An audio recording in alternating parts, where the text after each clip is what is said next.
You've got a vision. You know exactly how you want your video clip to look, move, and feel. But how do you write a text prompt that helps Adobe Firefly generate what you're seeing in your head? When writing for generative video, you have to be precise. The more clearly you can describe what you want, the more likely you are to get something useful or even inspiring in return.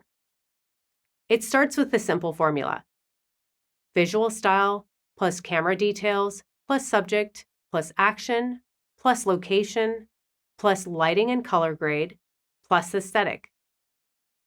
Each part adds clarity and depth to your prompt. Together, they help Firefly understand not just what you want to see, but how you want it to feel. In this lesson, I'll break that formula down into easy-to-use parts, so you can describe the motion, mood, and setting you're imagining and bring it to life on screen. Visual style. This sets the tone and overall look for your video. Is it realistic? Think natural lighting, clear details, lifelike characters.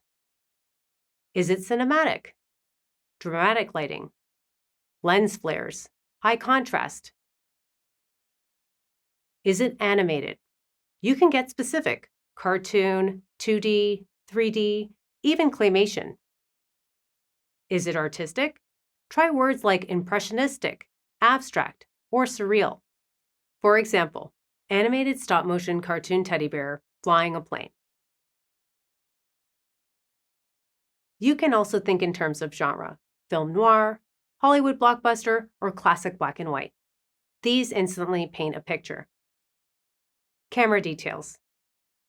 Firefly can simulate real-world camera work, so think about what you jot down on a shot list if you were filming it yourself. Include things like shot size, camera angle, and movement. Take a look at this. Close-up, eye-level shot zooming into a man's terrified face. Subject. This is the character in your scene: a person, animal, or object. Describe what they look like. What are they wearing? What emotion is on their face? I like this one. A teenage girl with red hair and freckles looks at herself in the mirror and smiles. Action. Now describe what the subject is doing. Use dynamic verbs like running, flying, swimming, or dancing. You can also add pacing words: slowly, quickly, gradually. For example, the subway train quickly rides past the station. Location.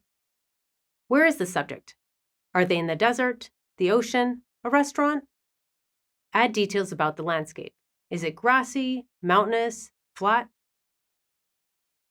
If it's indoors, think about furniture and decor styles: mid-century modern, Baroque, cluttered.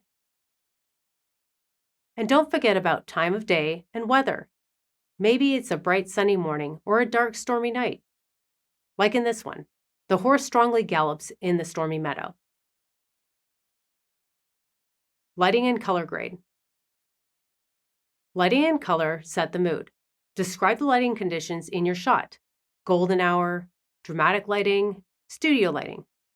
Then choose tones that match your vibe: warmer tones, cooler tones, sepia tone. Zoom in shot of anime characters standing in the sky, golden hour lighting. Aesthetic. This is where you add finishing touches. Think film stock, depth of field, and overall ambiance. Try 35mm film, grainy VHS footage, infrared surveillance camera. For depth of field, shallow focus, bokeh, fisheye lens. You can even add emotions like happy, gloomy, or energetic to shape the feeling. That can look like group of butterflies flying in the sky, nostalgic, grainy VHS footage. Enhance prompt feature. Once you've drafted your prompt, if you need additional help refining it, tap the Enhance Prompt button to automatically make your text clearer, more detailed, and better aligned with your creative goal. All right, you've got all the building blocks, so now try putting them together into one clear, descriptive prompt. And remember, prompting isn't just about getting the tool to work. It's about learning to think like a director, a cinematographer, and a production designer all at once. The more you practice, the more fluent you'll become. And the more fluent you are, the more creative control you'll have.